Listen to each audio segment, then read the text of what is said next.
He'd waited his entire career for a week like this. 48 hours earlier, Cameron Menzies had done something almost nobody expected.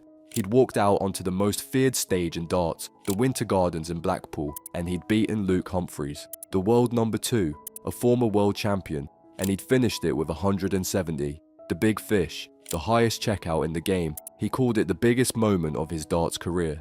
And now, on Wednesday night, he was back on that same stage, 2 legs to 1 up against Ross Smith, playing some of the best darts of his life. And then he stopped. He stood in front of the officials, he doubled over, he became unsteady on his feet, and the darts, suddenly, did not matter at all. This is the story of what happened to Cameron Menzies at the 2026 World Match Play. What we know, what the PDC has said, and what we don't yet know. And it's the story of a man who, just months ago, was wondering whether he'd ever throw a dart again.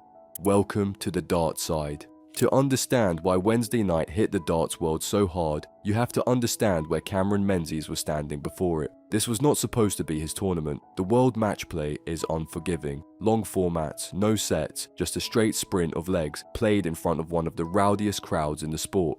Blackpool has broken far more established names than Cameron Menzies. And in the first round, he'd been handed Luke Humphries. Think about that draw for a second. Humphries went into the match as the number 2 seed, a player who lifted the World Championship trophy in 2024. One of the most consistent, most machine-like scorers the sport has produced in years.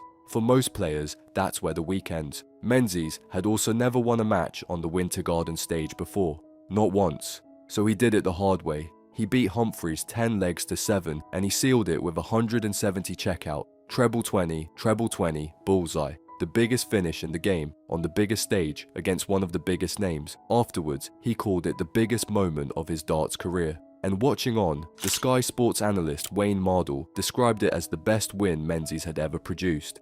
He talked about how composed the Scotsman looked out there, like he'd been there a million times before. That was Monday. By Wednesday evening, Cameron Menzies was a story, a feel-good story. The underdog who toppled a champion and looked completely at home doing it. The Winter Gardens crowd was ready to get behind him. He walked back out for the second round with everything to gain. And that's what makes what came next so hard to watch. The second round tie against Ross Smith opened the Wednesday evening session. And it started fast, really fast. Ross Smith came flying out of the gate. He broke Menzies' throw with an 11-dart leg. Clinical, aggressive, exactly the kind of start you'd expect from a player of Smith's pedigree. But Menzies didn't fold. He broke straight back. Then he held his own throw. And just like that, against the run of play, Cameron Menzies had turned it around. 2 legs to 1 in front. 3 legs in, he looked every bit the man who'd beaten Humphries. He was in the fight. He was ahead. The comeback story was still very much alive. And then, at the start of the 4th leg, everything changed. Menzies stopped. He didn't throw. He stood in front of the referee, and it was immediately clear that something was wrong. He appeared to be struggling. He doubled over in discomfort. He became unsteady on his feet. What happened next is the part the darts community keeps coming back to. Ross Smith, his opponent, the man on the other side of the oche trying to beat him, was the first to react. Smith came across to help. Together with the scoring official, Scott Gibling, he guided Menzies off the stage. There was no gamesmanship, no frustration about a suspended match, just one player making sure another player was okay. And in that moment, the entire tone of the arena shifted. This wasn't sport anymore. This was a man who needed help, and the people around him making sure he got it. The match was suspended, and shortly after, it was officially abandoned. Now, this is the part where accuracy matters most, because in moments like this, speculation spreads fast. So let's stick strictly to what has actually been confirmed. The PDC released an official statement. Here is what they said in their words. Quote, Cameron Menzies was taken ill during his round 2 match against Ross Smith at the Betfred World Match Play on Wednesday evening. Cameron experienced high blood pressure, which caused him to feel dizzy and subsequently faint. Following an assessment by the on-site medical team, Cameron was deemed well enough to return to his accommodation. We wish Cameron all the best and look forward to seeing him back in action soon. End quote. So let's break that down carefully. According to the PDC, the cause was high blood pressure. That's what they said led to him feeling dizzy and then fainting on stage. He was assessed by the on-site medical team. During that assessment, it was reported that he was conscious and talking to his partner. He was later tended to by St. John's ambulance staff backstage, and crucially, he was cleared.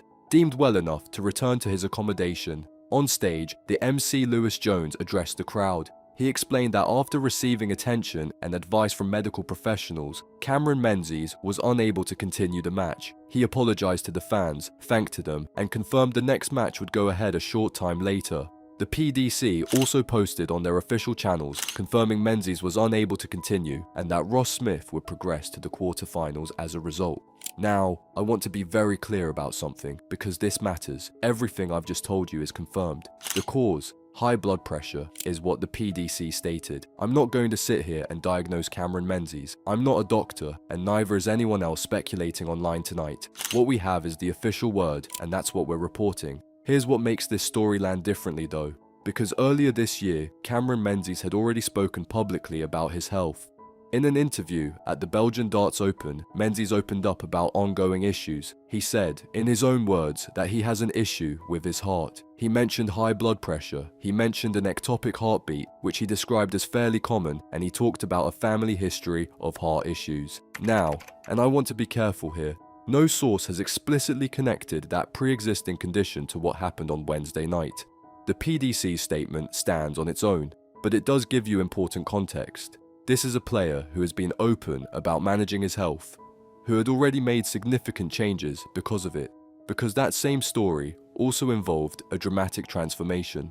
On medical advice, Menzies had reportedly cut his weight down significantly, going from around 21.5 stone down to 18 stone. This was a man taking his health seriously, making real changes, trying to look after himself.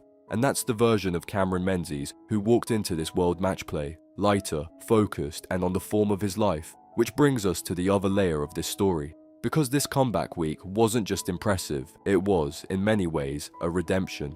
Rewind to the most recent World Championship, the 2025 into 2026 edition at Ali Pali. It did not go the way Cameron Menzies wanted. Seeded 26th, he was beaten in the first round by a 20-year-old debutant, Charlie Manby, ranked all the way down at 166th in the world. A 3-2 defeat, a major upset, and a bitterly disappointing night. And in his frustration, Menzies punched the table. That single moment of anger had real consequences. He needed surgery on his hand. By the accounts reported at the time, he was left facing weeks without being able to throw a dart. 6, 7 weeks out, and it went deeper than the physical injury. Menzies later admitted he'd even considered walking away from the sport altogether. So think about the arc here. A player who punches a table in frustration, needs surgery, can't throw, questions whether he even wants to keep going. And then, roughly 8 months later, that same player walks onto the Winter Garden stage and beats Luke Humphries with 170. That's the comeback. That's the story darts fans were falling in love with on Monday night. A man who'd hit rock bottom, sorted himself out, changed his lifestyle, and come back stronger, which is exactly why Wednesday night was so hard. Because the story was supposed to keep going. The response across the darts world was immediate, and it was united. Ross Smith's conduct drew widespread praise. He advanced to the quarterfinals, yes, but nobody was talking about that in the moment. What people saw was an opponent putting a fellow professional's well-being above the result, helping him off the stage, making sure he was okay. In a sport that can be fiercely competitive, it was a genuine moment of class. The commentary in the arena reflected the same thing. The message was simple. The darts was not important right now. Broadcasters, journalists, and fans sent their support. Live Darts summed up the mood with a simple line, "Get well soon, Cammy," and that sentiment echoed everywhere. The rivalry, the result, the ranking points, all of it faded into the background. What was left was a genuine shared concern for a player everyone wanted to see back on his feet. As for the tournament itself, it moved on, as tournaments must. Ross Smith carried on into the quarterfinals. There, he came up against James Wade, and Wade proved too strong, winning that quarterfinal 16 legs to 10 to move into the semi-finals. The match play rolled forward. But the headline of that Wednesday night was never really about who advanced, it was about the man who couldn't. So let's be honest and clear about where this story actually stands, because this is the part where a lot of channels will fill the gaps with guesswork. We're not going to do that. Here's what we know for certain. We know Cameron Menzies was taken ill on stage in the 4th leg while leading Ross Smith 2 legs to 1. We know the PDC attributed it to high blood pressure that caused him to feel dizzy and faint. We know he was assessed by medical staff, that he was conscious and talking, and that he was cleared to return to his accommodation. And we know Ross Smith advanced. Here's what we don't know.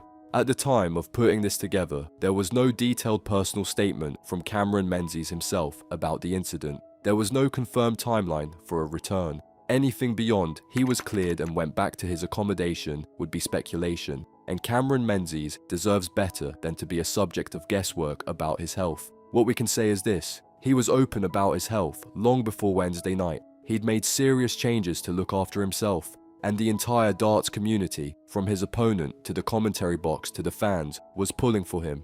There's a strange cruelty to how this week unfolded for Cameron Menzies. He gave us one of the performances of the tournament. He beat a world champion on a stage where he'd never won before. He reminded everyone why he'd fought so hard to stay in the sport at all after a very difficult few months. And then, 2 legs up and playing beautifully, it was taken out of his hands. Not by an opponent, not by the pressure of Blackpool, but by his own health, in front of a live audience, in a moment nobody in that arena will forget. The result goes into the record books as a walkover for Ross Smith. But that's not what anyone will remember about this one. What they'll remember is an opponent crossing the oche to help, a crowd falling silent, and a whole sport, for one night, caring far more about a man than a match. We'll keep following this one. When there's verified news on how Cameron Menzies is doing, we'll bring it to you, accurately, and without the guesswork. From all of us here at the Darts Side, get well soon, Cammy. Thanks for watching. If you want more stories from the world of darts told straight, with the facts checked and the nonsense left out, you know what to do. Until next time.